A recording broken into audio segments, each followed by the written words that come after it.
All right, so we are recording, and I am so excited to welcome you all to our new stylist training call for December 4th. Wow, I can't even believe that December is already here. And we had an amazing November. And that was really a big part in part to all of our new stylists on our team who were launching and sharing their new business with friends and family and spreading the word and having such fun. And here we are now in December. And I am excited to really hone in on thinking about, okay, so you've launched, now what? And bridging that gap between when you being the hostess and the stylist to booking shows with other people. So maybe you've only done your own launch, maybe you've done like one more show with another person and you're kind of getting a little bit stuck on how to get to the next step. Well, I first of all want to say that everyone goes through this, and I have definitely found that, it's not that the people who have this great longevity and success in their business have hit less road bumps. It's just that they see those road bumps as just that, road bumps, rather than like a roadblock or a brick wall that is just, something that you can't break through. So kind of what I see as like that deal breaker is when someone like comes up against that road bump, and rather than thinking like, okay, here's a challenge, how do I work through it? Thinking something, I see other people having success and I'm not getting it right now, so this just isn't for me.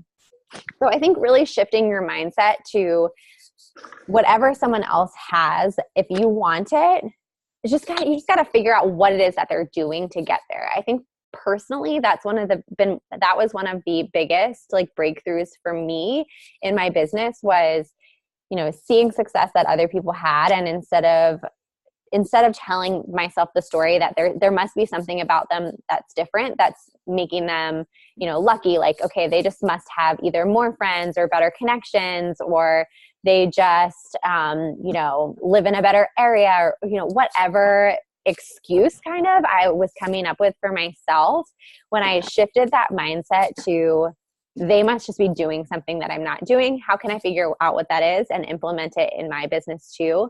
And I really, really learned and saw quickly how duplicatable this business is, and was able to build a lot of success. So, that is just my little aside there. And that all ties back into something that you probably have already heard me say. And, the longer you stick around with us, which hopefully will be forever and ever and ever, you will hear me say it again, that this business really boils down to just two key elements that will lead to your success. It's 95% positivity and enthusiasm, and then just that 5% resilience and tenacity. So if you're bumping up against that wall and you're feeling like you're not really sure what to do next, this is totally where that 5% of resilience and tenacity kicks in. And so now it's just kind of creating a game plan and a little roadmap, and using some strategy to get through and get yourself to the next level. And of course, where you want to go. So a really practical, just first place to start, if you haven't done this yet, I would definitely go ahead and do it now. This is something that I still do today, is writing thank you notes to your customers. So I do a handwritten thank you note for every new customer. So if someone repeat shops with me, I'm not going to write them a new thank you note every single time. That just is kind of going to get out of control. But anytime that there's somebody who shops with me for the first time, it's really easy to find it in the lounge too. When you look at the orders, it'll have like that little first marker next to them. So just really following up with that customer care. So write a handwritten note to a new customer and send that to them in the mail. To me, I just want to like really re-solidify, hopefully it's somebody that I met in person at a trunk show or at an event that shopped with me, and hopefully, of course, they had fun and it was a great experience. So just to re-solidify that interaction and really to stick out in their mind. Like when someone goes to shop at Nordstrom, they're not getting a handwritten thank you note. So I really want to stand out in that way. And I will always write something like, please keep me in mind the next time, you need a style update or a great gift. I would be honored to serve you. And then I'll write like your stylist, Charlotte, and I put my business card in there, and it's just a thank you note. So I just literally I'll show you the notes that I have. They're different all the time, but like these are just from Target. They're like, I kind of try to find the most cost-effective ones. So it's a very low-cost way to make a really strong impression. And then regardless of whether someone shopped with me for the first time or if they're a repeat shopper, I really work hard diligently to follow up with every single customer with a text message. And just checking in with them and to say like, thanks again for your order. Wanted to make sure you got your ear climbers. Like, do you love them? And, I don't like follow up with them again, but a lot of times people will respond back and like, oh my gosh, yeah, I love it. And I'm like, yay, that's so great. And like, that can be really fun too. Like sometimes they'll even like send you a picture, oh, here I am using my new bag. And so you're really building that relationship with your new clients. So if you're brand new and you just launched, I would follow up with every single person who came to my own launch and offer them a show. You've probably already done this, but if you haven't, that is just a no-brainer place to start. And also those who couldn't make it, and to let them know, was so sad you couldn't make it, would love to do a show for you. Definitely don't assume that the reason why they didn't come was because they don't like Stella and Dot. They might not even know what Stella and Dot is. And perhaps possibly, most likely, I'm sure it's so easy to imagine that someone might have had a conflict the day that you had your launch. So to offer them to pick a date that works for them, and you're going to bring it over to their place and get their girls together and make holiday shopping super easy. So I would, jump on that right now, because our shipping cutoff for gifts isn't until the 18th, and you could totally book a show for next week with somebody. I think what's going to happen is you're going to get a lot of no's though, right? Like, especially because people are very busy this time of year. That is to be expected. And so if you're feeling, I don't know if you're feeling this way or not, but if you're feeling any fear or hesitation or worry oh my goodness, why could I think that I should reach out to someone now? Everyone's schedules are so packed. This is just crazy to think that they would even book. Here's the thing. Either someone's going to book with you or not. Either it's going to fit in their schedule or it's not. So you might as well ask now and ask for those dates that are soon, because you only need one person to say yes to book a show, right? So offer those dates now. And then for that slew of people that are going to say they're too busy, you're going to do two things. So anytime that someone gives you an objection, there is definitely some tactic and skill behind working through, okay, is this a hard no, or is this a soft no / objection that we could potentially work through? And so for example, I think that the classic one is like, I'm just too busy. I can't. And okay, so when I see that, I'm like, okay, are you not interested? Or is your schedule just actually legitimately busy to where you genuinely could not fit anything in? Or here's the thing, you guys, this is like a secret between us. Everyone thinks they're the busiest person ever. Like everyone thinks that they're like so busy, regardless of who's really busier than the other. And that's not even the point. It's not like it's a competition, but it might just be that they need a little bit more information of what hosting a show would even entail. And perhaps that it's something that they actually could fit into their schedule. So coming back to them with a response like, oh my goodness, like I totally get it. This time of year, it's completely insane. I'm really busy too. I find that it's really fun to be able to connect with my friends when I have a lot going on. And I bet they're going to be so grateful to get to come over to your place and shop for some gifts and avoid the hectic mall. If we could find 2 hours of time, or 90 minutes, I wouldn't even say 2 hours. This time of year, let's keep it fast. If we could find 90 minutes of time that works for both of our schedules, would you be interested? And so what that is that's really actually a formula that we use in a lot of situations. It's very effective. It's very useful, actually, really, even in like your life, like your relationships and your family.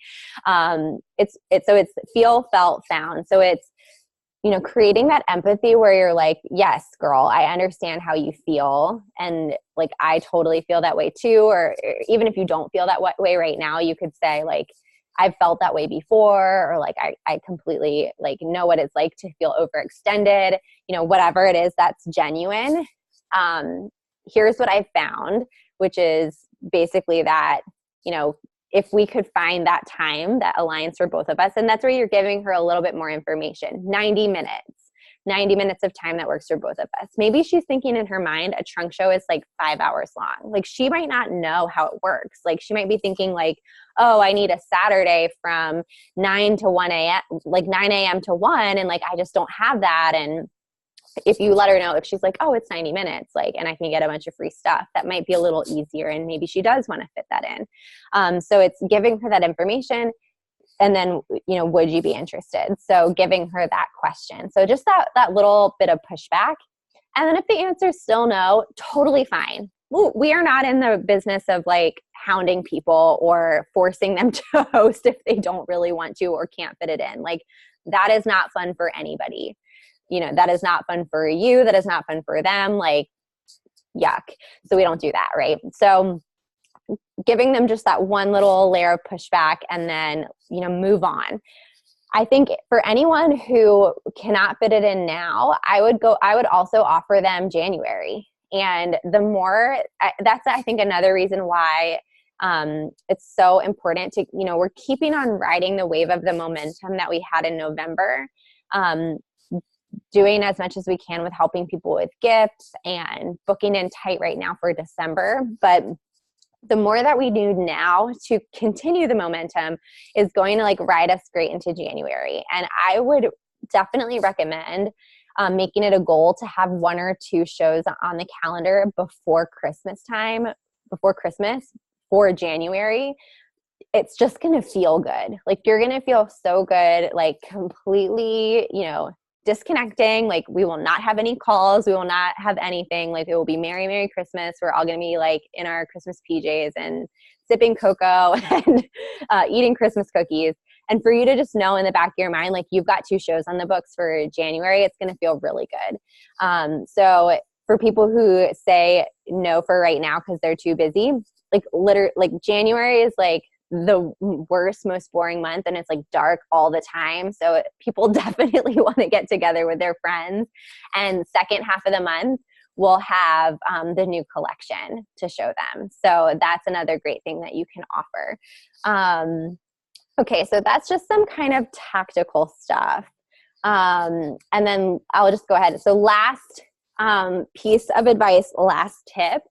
If you're feeling stuck and you've done 1, 2, 3 shows and you're not sure who to book with next, or you feel like you've been asking a lot of people and you're either getting a lot of silence or a lot of no's, my number one tip, so anytime regardless of what it is, whether it's sales, booking, or sponsoring, if you feel like, okay, I can't book a show, I can't sponsor somebody, I'm not getting the sales that I want right now, it's always one of 3 things. So it's either you're not talking to people about it at all. And that might look like you're just posting things on Facebook and not really having any one-on-one interactions. That's kind of what we call like post and pray, or like, hope's not a great strategy for business. So that could be what it is. Or it could be you're just not talking to enough people. And so we can help with that. Like we can help you brainstorm more people or figure out how to get into new networks and expand your list to include more people.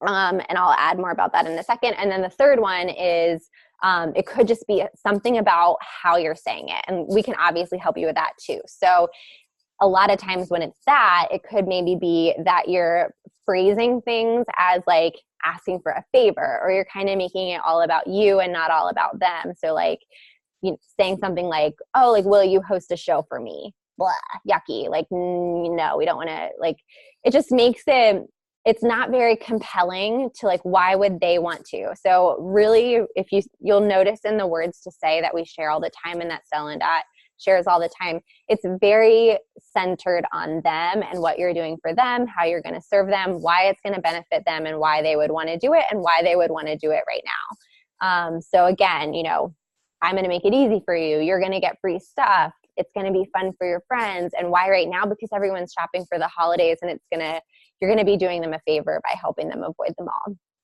all. So with that, so that's one thing, but jumping back to my second point of maybe you're just not asking enough people. I just wanted to add like a personal anecdote to that. For myself personally, when I first started, and, you know, we always talk about making your who do you know list and brainstorming, you know, who you're going to reach out to. And I 100% made my who do you know list, like my who do you know list of people who I think are going to like Stella and Dot or want to host.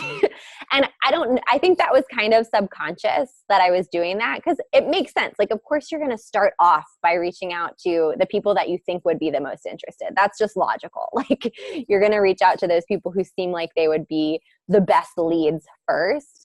But I definitely got surprised by some of the people who I thought for sure, I'm like, oh my gosh, she's going to be so into this and like definitely want to host. And then like when they were straight up like, no, I'm not interested in that at all, I was like, what? Like, first of all, I'm like, you're crazy. This stuff is really cute and you're fashionable. Like, why wouldn't you like this? And, but it left me scratching my head a little bit of like, okay, like maybe this is going to work a little differently than I thought. And I wasn't really sure what to do next. So for me, when I took a step back and like reevaluated that who do you know list and expanded it and just included a whole bunch of people that I was like, I think this person might say no, you know, I don't know if she would be interested at all.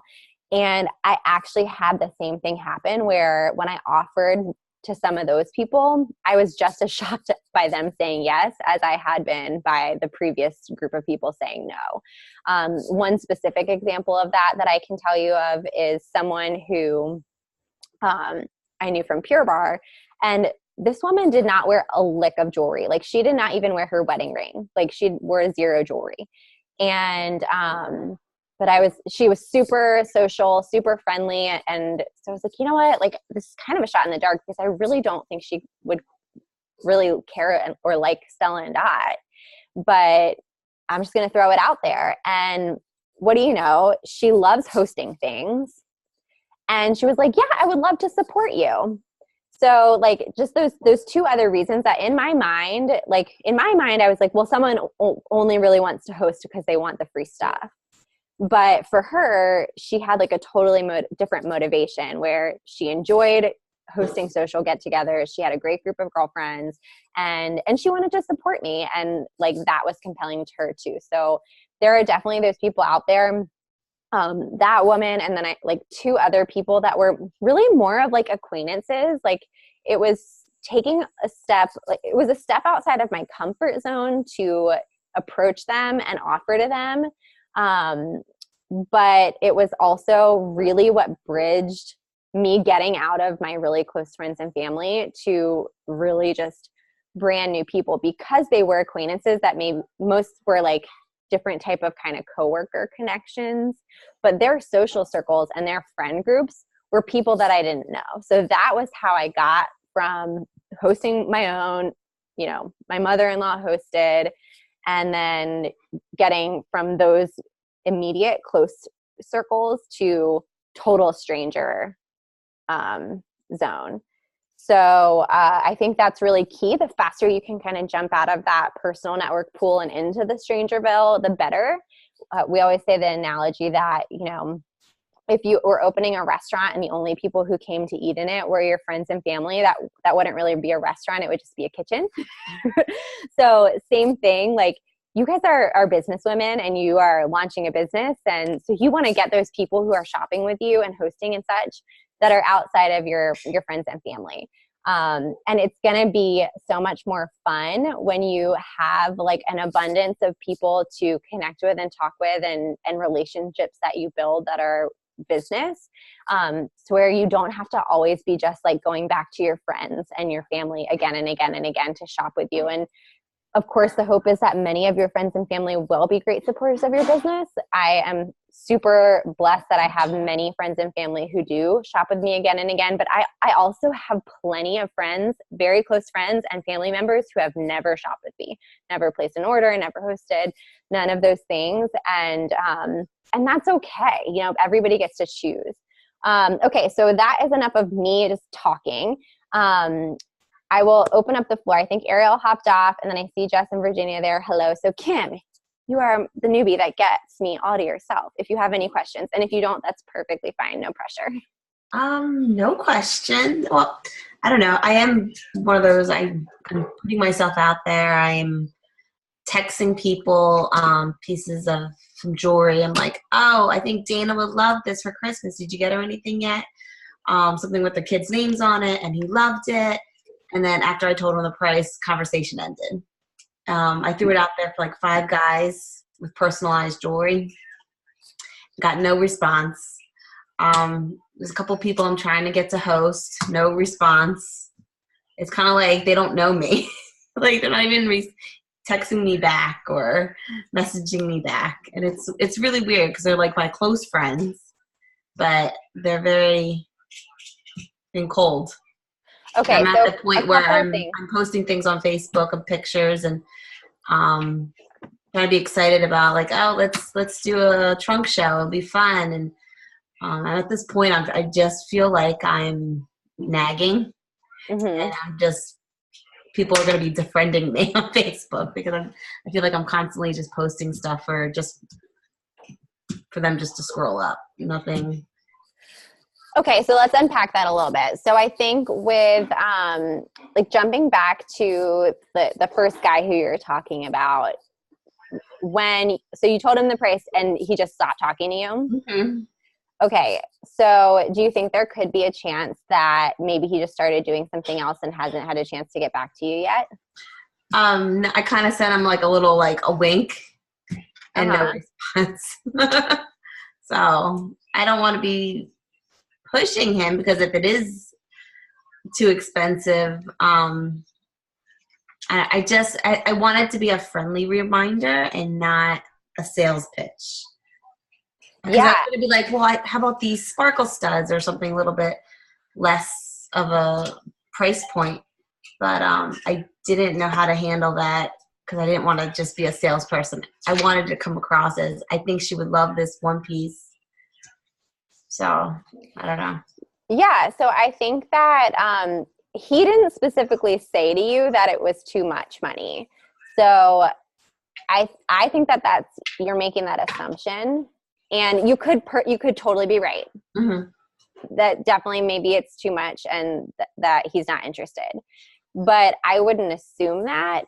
And I think it's great to, it helps to not leave things hanging if you say a question. So if you respond back again and say like, hey, so-and-so, wanted to loop back around to make sure, this didn't just fall off your radar, or however you want to say it, that sounds like your voice, looping back around to make sure you don't miss out on our holiday shipping cutoff. Are you interested in getting this necklace for so-and-so?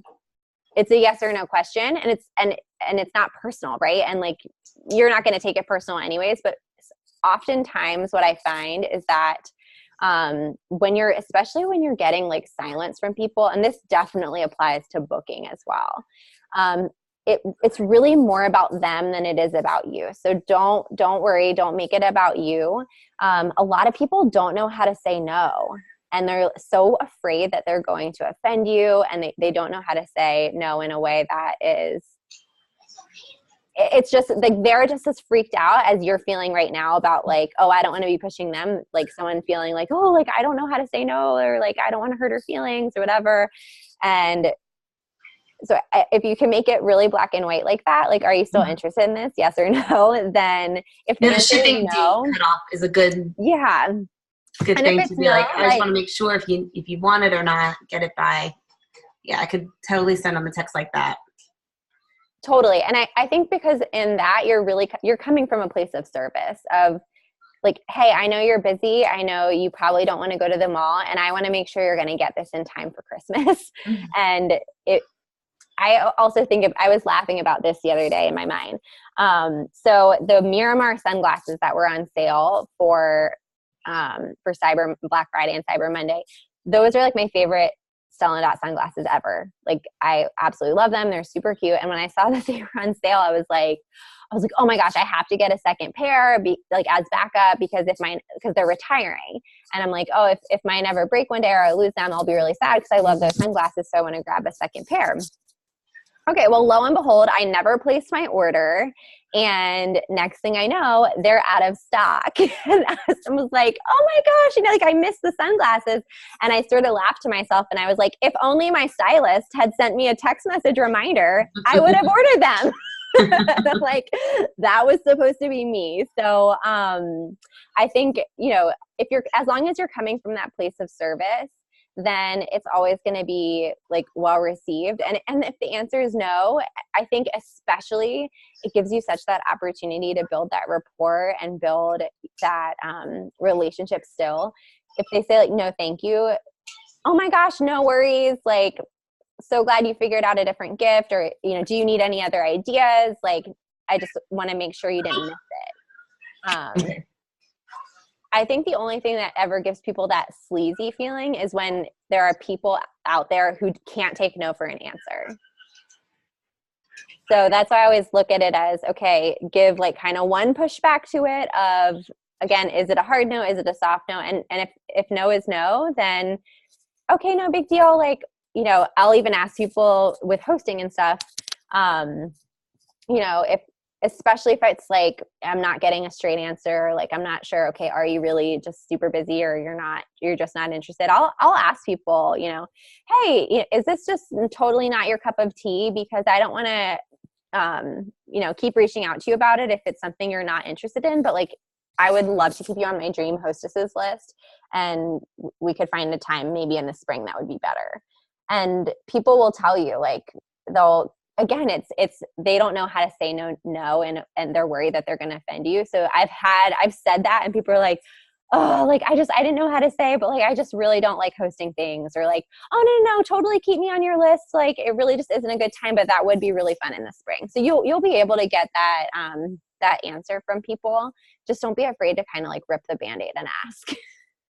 Okay. So that was, I said that. I think too, when you hear, sorry to jump in, Charlotte. No, that's perfect. When you're hearing silence, like it's a head game with yourself. So whatever your like thing that you've been feeling not confident with, like, starts to creep in. Like, two things to like piggyback off that is, I have found that people that are always good at responding to text messages have a hard time understanding that some people don't respond to text messages, and that's normal for them. I'm a person that Charlotte can prove that's true. I never respond to text messages, ever. Like, my best friends, anyone. It could be days and days before I respond to them, and it's totally normal. I already answered in my mind, but I have two little babies, so like I see things and someone's almost dying and I have to go, and then I totally forgot. So he could totally have been just busy and not knowing. But I like to get a clear-cut answer, what Charlotte said. I would even work in words to say, like, if he's ignoring you because he's distracted or normal, I think it's normal to reach back out again, but then put it on your terms. Like Charlotte said, force an answer. Say, like, if he's trying to say no, or if he's trying to say it's too expensive, like, I would even add in there, like, if you let me know your budget, I can come up with like some more suggestions, more like better options that would fit your budget. But you never know. He could be like being like, oh, that's cheaper than I thought. I just haven't had the time to do it. But yeah, so just, I don't know. That took me a little bit of time to like play with, to like force an answer with people. Because then the second thought I was going to say is, there are people that like are like me and ignore for forever and have good intentions, and are not saying no, but then there are people that ignore and think that is a no. And so to just like force their hand a little bit, because I've had friends that be like, well, I've ignored her a million times. And I was like, girl, I've had people that have ignored me and like became stylists. Like you, and ignore, like I'm coaching my friends. Like if someone's reaching out to you, tell them no. So to just force whatever is going through his mind out, or whoever you're reaching out to. Yeah. And I think, and then the other piece too is, I'm glad that you're asking this question, Kim, because I am realizing that I didn't say this clearly in what I was sharing before. Just how to follow up. So you're going to follow up a couple of times. And the stats show, this isn't just Sell-N-Dot, this is like a sales statistic, that 2% of salespeople get a sale on the first reach out. 2%. So it's really bad odds. It's like not a good business plan at all.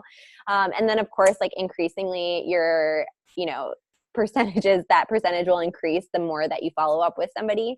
But we follow a really great system of, you're going to reach out that first time, follow up within, 24 to 48 hours. And that's just literally like, I think about that as like the bump the text up follow up of like, hey girl, just making sure you saw this, because we're living in that stoplight world where you look at your phone at the red light and then you read the text and it turns green and you drive and you forgot, or you're like Jess and your babies are like doing something crazy and you've got to go grab them.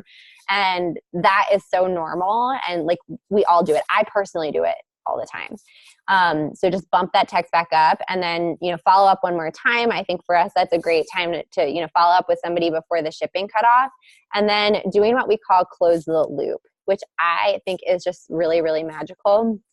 I think it's really classy and it gives you a very elegant exit from someone who you haven't heard back from at all. And maybe it is that they're ignoring you and thinking that that's a no, or maybe you never know what's going on in somebody's life. Like, you just don't know. So if you've reached out to them once, you've done a quick touch back in, you've followed up one more time, and then you still haven't heard anything, you can close the loop. And that sounds something like, hey girl, I must be catching you at a really bad, like crazy busy time. I totally get it. Let me know if there's anything that I can help you with, and I will reach back around next season. And, the next time that I see something that you'll love. And it does two things. It lets them off the hook, and it also lets them know that you're going to keep them on your list. And I do often have people that once I get to that close the loop, they finally respond, because they sort of realize like, okay, I'm kind of being a jerk. Like, I need to say something. And that's when you will get, oftentimes they're like, oh my gosh, I'm so sorry. I've been completely slammed at work and I just have not had a chance to get back to you. Like, yes, please keep me on your list. Would love to, host in the spring, whatever. They'll finally respond. And I think about it as like, that's again, it's letting them off the hook, and it's also making it so it's not like awkward if you bump into them in the grocery store, or like see them at a Christmas party. Like, you've like let them go, and it's like, oh my gosh, like no big deal. Like if they're like, oh, I'm so sorry I never got back to you, you're like, oh girl, you're totally fine. I get it. Like you're busy, I'm busy. Like no worries at all. I think when you are constantly approaching your business with that it's a level of professionalism in the follow-up, but also a very laid back and no pressure attitude, where you're coming from that place of service. You're wanting to help people. It's not about just making a sale. It's not icky. And if people say no, like it's okay. And you're not going to like, reach out to them every week for like a year and drive them insane. So, so that's my tips. Any other questions? All right. Well, I'm so glad you could come on tonight. Thanks for taking the time. And anyone who is listening to the recording, thank you for taking the time to listen in and do that flexibly around your schedule. And so if you're not on and you have any other questions or specific scenarios that we can help walk you through, anytime that you are, in a situation, and this goes to anybody, if you're like feeling stuck, you're not sure how to respond to a customer, you're working through something, we're totally a learn as you go type of thing. So feel free to ask for help. Believe me, there is nothing that anyone could ever, most likely, there's probably nothing, no objection, no scenario, none of that I haven't heard before, and that your upline hasn't heard before either. So that's what we're here for, and would love to help you work through it and learn and grow together. So thank you again. Have a great night, everybody. And next week we have our all team Zoom call. Same time, same place. Hope to see you there. Good night.